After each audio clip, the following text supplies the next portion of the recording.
I like our little jingle, don't you? It's a nice little, it's like a little country jingle.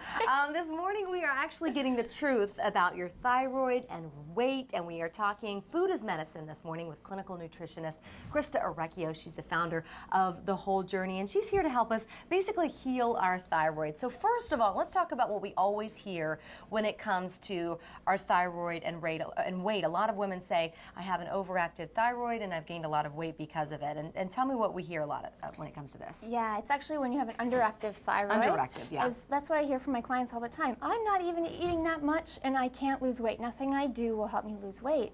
And if the thyroid isn't working well, that's the metabolic regulator of the body. So we have to take care of it. Absolutely. How do we know if it's not working properly? Well, symptoms of hypothyroidism, underactive, where you're pretty much tired all the time and you have that mental fog, poor concentration, poor memory. Somebody walks into my office and they have their hair is thinning and their skin is dry and their nails bend. We actually have a full screen, I think, to put up of all of these things. And puffy eyes as well. Puffy eyes, yeah, constipation is a big one. So these are all signs and symptoms. And then the thyroid also controls our temperature. So if you're cold when everybody else in the room is comfortable, that's a sign of an underactive thyroid. All right, and what are some symptoms of the overactive thyroid? Overactive is more rare, but that's the opposite, where you have a lot of anxiety and too much energy and you sweat very easily and your heart rate is constantly very high. That's an overactive.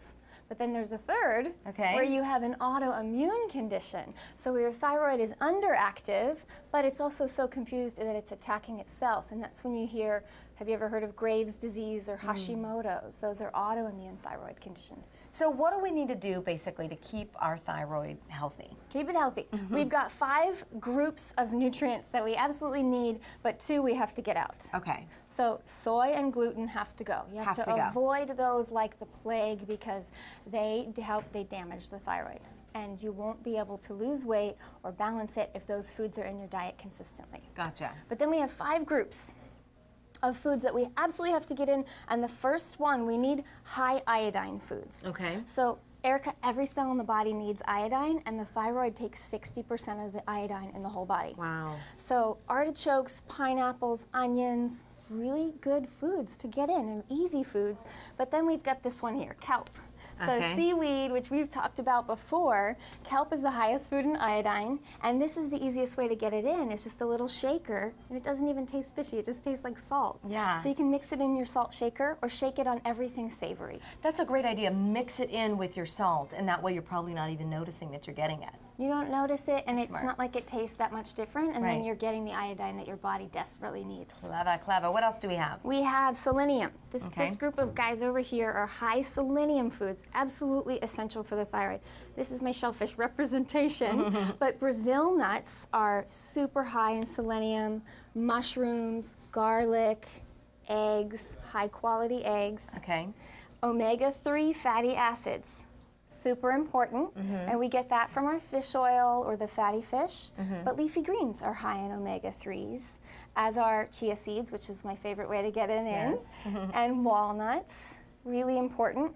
And then we have 2 other superstars. Okay. And these are the metals. So you've got to get in copper. All right. Copper. Now here's a representation. We've talked about beef liver before. I personally am kind of grossed out by it, but if you grew up eating liver and onions, it's such a healthy food for your thyroid. So foods high in copper, if not clams, maybe make a nice spaghetti and clams with brown rice pasta or cashews. Okay. And then high iron foods, grass-fed beef. And beans are high in iron. Black beans. Black beans are high in iron. And here's a trick, is that if you have vitamin C with your iron, some tomato sauce with your black beans or your beef, or you have veggies on berries or something like that on a salad, you get so much more.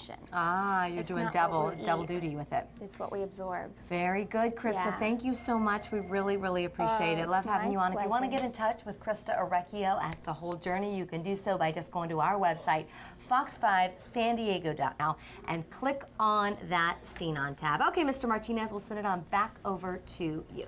Okay, ladies, thank you.